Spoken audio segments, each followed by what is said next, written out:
Bapa di surga, kami berterima kasih untuk setiap kesempatan di mana kami diberikan kesempatan dalam kehidupan ini untuk lebih mengenal Engkau lagi. Dari firman yang kami pelajari, kami bisa lebih mengenal akan karakter-Mu. Kami bisa melihat apa yang benar dan apa yang salah, dan pilihan kamilah untuk memilih apa yang benar atau yang salah. Dan untuk pilih yang benar ialah untuk tidak mau melayani kebutuhan daging. Untuk memilih yang salah ialah untuk menolak yang benar agar bisa melayani kebutuhan daging. Pilihan kami ialah untuk melakukan yang benar. Kami pilih yang benar. Kami percaya kuasa-Mu itu sanggup untuk menyanggupkan kami untuk tidak mau melayani daging, karena walaupun daging itu enak untuk dilayani tetapi menghasilkan kematian. Tapi kami mau melihat sebenarnya daging itu sangat mematikan, sehingga kami bisa melihat betapa kejinya keinginan daging itu, sehingga kami membencinya, sesuatu yang dulu kami kasihi. Kami percaya Engkau menolong kami agar kami jujur dalam mempelajari firman Tuhan, siap untuk mengikuti setiap firman-Mu. Kami percaya sebagaimana di masa yang lampau, Kau pun akan tetap menuntun kami sampai pengertian yang sempurna, dan karakter anak-Mu Kristus akan diungkapkan dengan sempurna. Terima kasih Bapa. Tuntunlah kami melalui Roh-Mu dalam pembelajaran pada hari Sabat ini. Terima kasih Bapa. Di dalam nama anak-Mu Tuhan Yesus kami berdoa. Amin. Oke, jadi bagian pertama pelajarannya judulnya The Message, ya. Pekabaran, The Message. The Message atau pekabaran. Nah, mari kita mulai dengan Yakobus 5 ayat 17. Okay? Yakobus 5 ayat 17 mengatakan bahwa Elias atau Elia, ya, adalah seseorang yang subject to like passion as we are. Artinya Elia itu daging seperti manusia. Berdosa ada daging. Dan kita tahu waktu dia mau dibunuh, diancam bunuh oleh Jezebel, dia lari kan. Dan dia lari itu, dia lari takut itu berdasarkan dia punya kedagingan. Padahal dia baru membinasakan, ya, berdasarkan perintah Tuhan, nabi-nabi Jezebel. Dia baru menunjukkan siapa Jehovah God di Gunung Karmel. Bukan main beraninya. Sekarang dia lari ketakutan. Jadi apakah Elia pun yang sekarang sudah di surga, ada kelemahan dagingnya yang dia layani pada saat itu, kan? Dilihat kan? Subjek artinya dia masih bisa melayaninya, belum sudah dibebaskan, ya, masih bisa. Belum berarti bukan berarti bahwa dia harus melayaninya, tapi masih bisa dia layani karena masih ada, walaupun itu ditaklukkan dan Tuhan bawa dia ke surga kan. Tapi Elia, ini ngomong Elia. Ini mengenai Elia yang kita ngomong. Artinya, mari kita lihat kutipan berikut.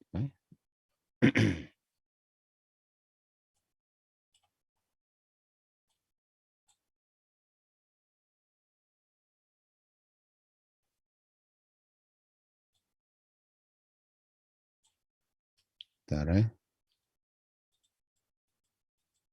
Oke,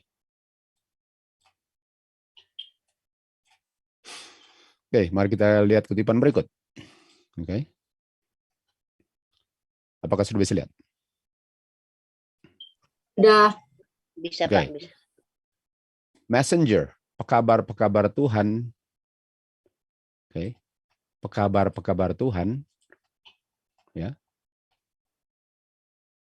Kita lihat bahwa pekabar-pekabar yang Tuhan lihat fit artinya dia bisa lihat bahwa mereka bisa mengabarkan pekabarannya, dikirim. Pekabar-pekabar Tuhan yang Tuhan kirim ini seperti Elia di dulu enggak bebas dari kesalahan. Okay? Enggak bebas dari kesalahan. Artinya sama dengan Elia. Walaupun Nabi Elia yang dahsyat begitu, nggak ada yang dikirim karena sempurna. Bisa gitu? Apakah saudara lihat itu?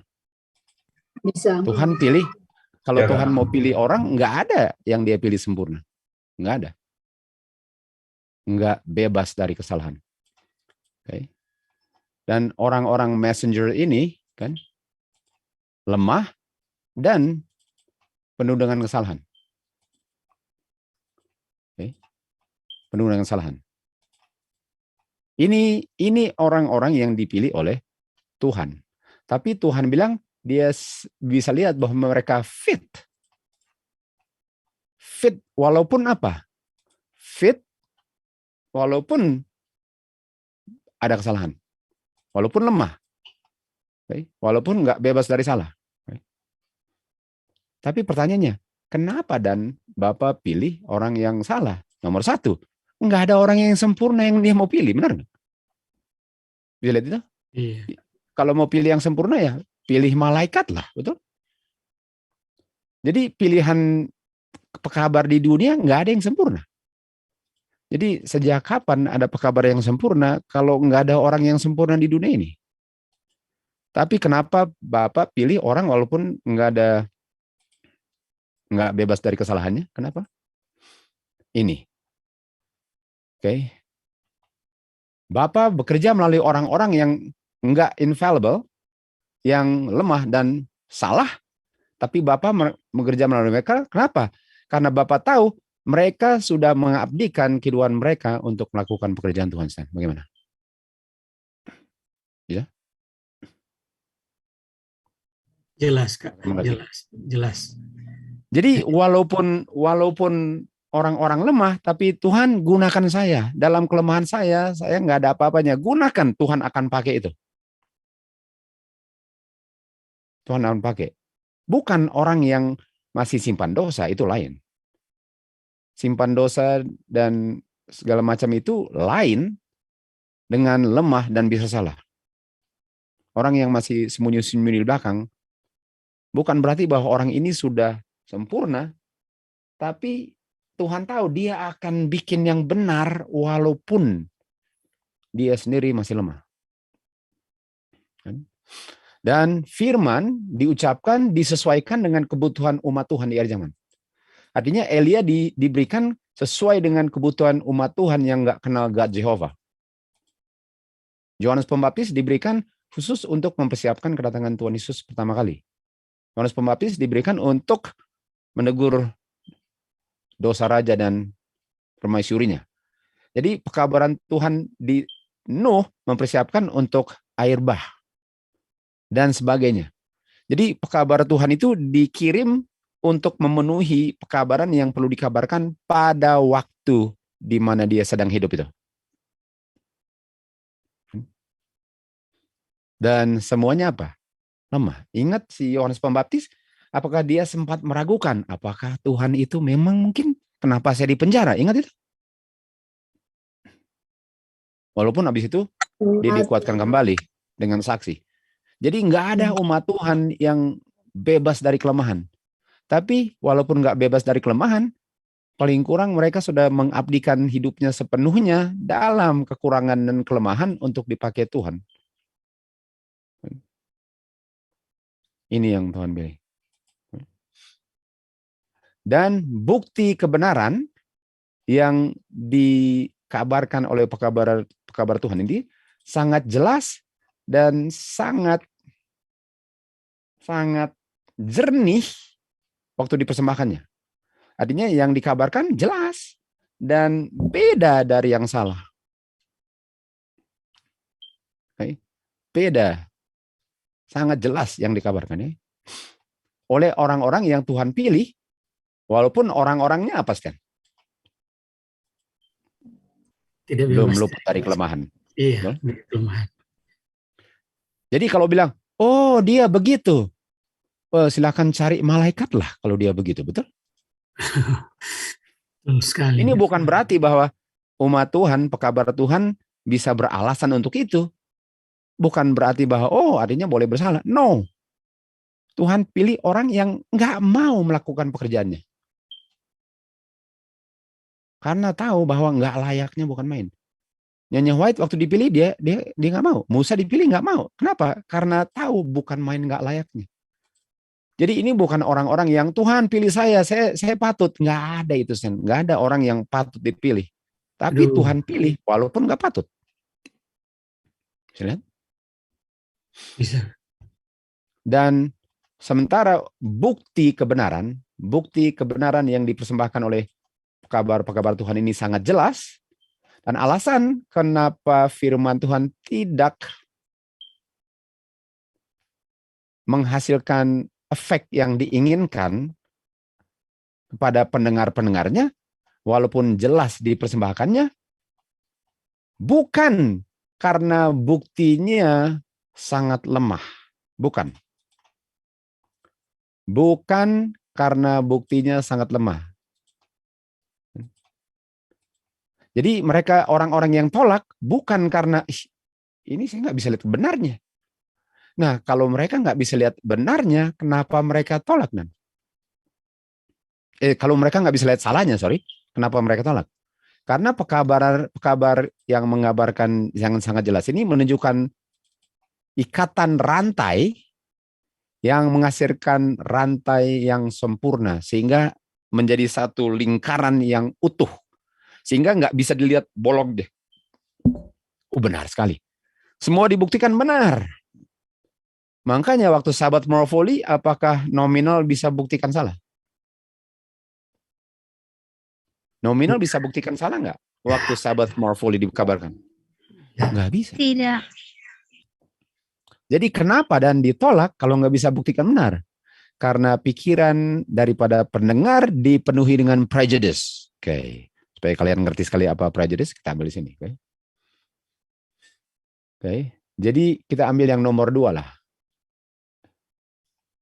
Okay. An adverse opinion, opini yang negatif, atau saya membentuk satu kesimpulan tanpa bukti, atau saya punya bukti nggak lengkap. Artinya, saya mengambil kesimpulan salah itu, walaupun saya nggak ada buktinya. Jadi pertanyaannya, kenapa dan saya tahu itu nggak salah, lalu saya bilang salah?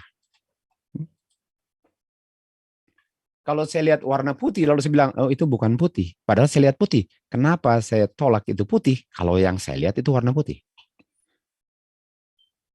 Misalnya, kenapa yang jelas putih, saya bilang bukan putih? Bukan karena yang saya lihat bukan putih, tetapi yang bilang putih itu. Bukan karena putihnya nggak putih, tapi siapa yang bilang putih itu. Itu prejudice. Bisa lihat? Jadi kebenaran ini seakan-akan gini ya. Oh, kalau yang bilang Tuhan Yesus saya terima. Tapi kalau yang bilang nelayan-nelayan saya tolak. Loh, kalau yang dibilang nelayan benar, kenapa mau tolak? Kalau yang dibilang nelayan sama dengan yang dibilang Tuhan Yesus, kenapa mau tolak? Karena nelayannya. Sama dengan, oh kalau Musa saya terima. Kalau orang ini saya nggak tahu siapa Tuhan Yesus. Padahal Musa dapat instruksinya dari Tuhan Yesus. Dan Tuhan Yesus mengulang apa yang Musa bilang. Jadi kenapa kebenaran itu ditolak? Bukan karena bisa dibuktikan salah, karena pendengarnya prejudice. Prejudice terhadap pekabaran atau pekabar? Kabar. Dan pertanyaannya, apa pada umumnya prejudice kepada pekabarnya apa? Ini dia. Infallible, weak, dengan erring. Mereka hanya hebat cari kelemahan-kelemahan yang mereka bisa lihat kelemahannya. Mereka nggak bisa lihat yang dikabarkan benar. Mereka cuma fokus dengan dia nggak infallible. Dia weak. Dia erring. Sehingga mereka tolak. Karena itu yang difokus, padahal nggak ada pekabar yang Tuhan pernah pilih yang sempurna di dunia ini. Bisa?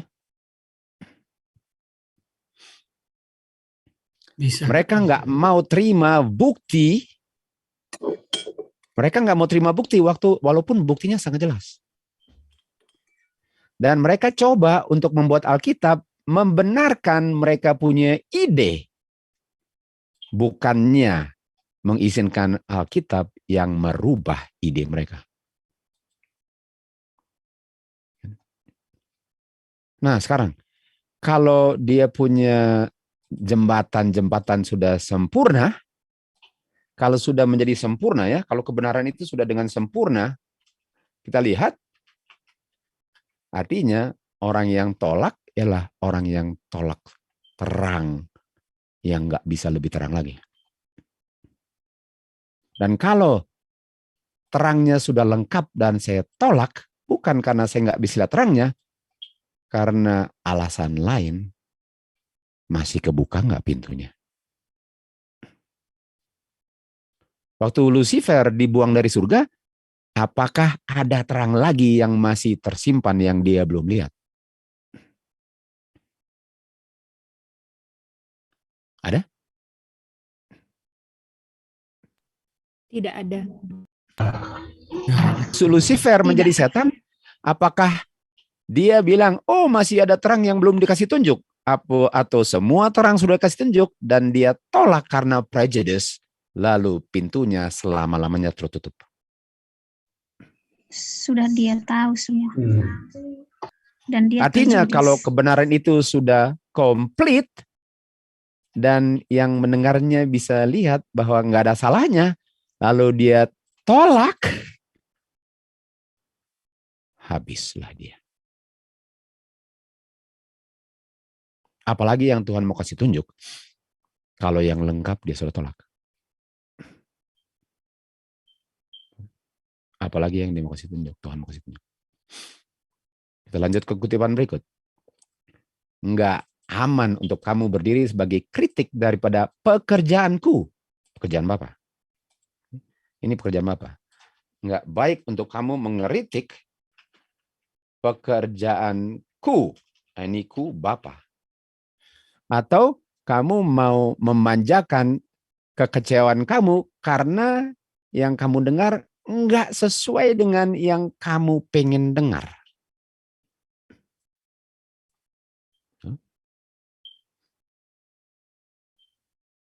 Ini dia.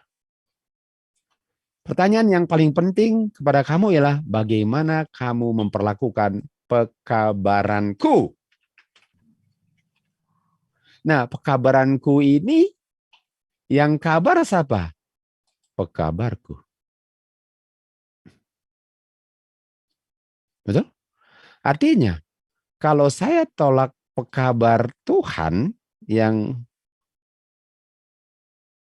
waktu dipilih penuh dengan kelemahan dan semua itu, yang saya tolak siapa dan sebenarnya? Bapak.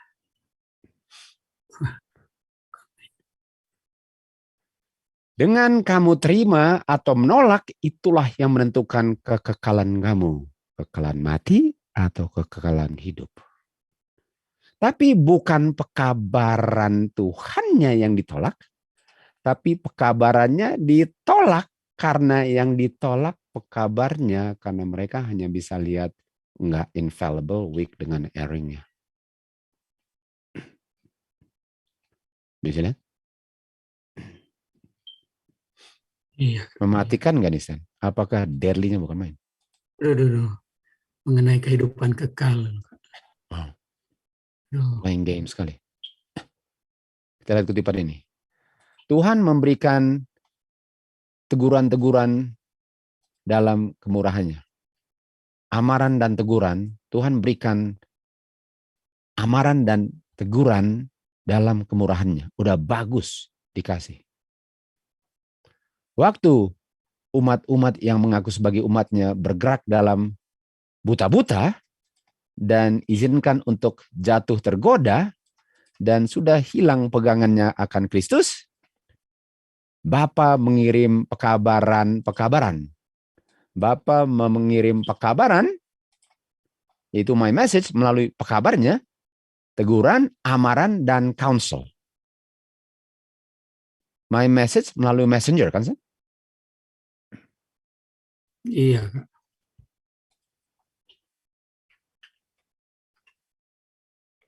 Dan kalau mereka tolak untuk diperbaiki, dikoreksi, kalau mereka bangkit berdiri dan berontak dan serang messengernya, dan mereka serang messengernya yang Bapa kirim, Stan, mereka enggak tolak messengernya, yang mereka tolak pemberi kabarnya kepada messengernya. Yang mereka tolak Tuhan, Sen. Baik. Di saat umat Tuhan tidak mau mendengar counsel daripada Nabi Samuel, Tuhan bilang kepada dia, Samuel, mereka enggak tolak kamu, mereka tolak aku.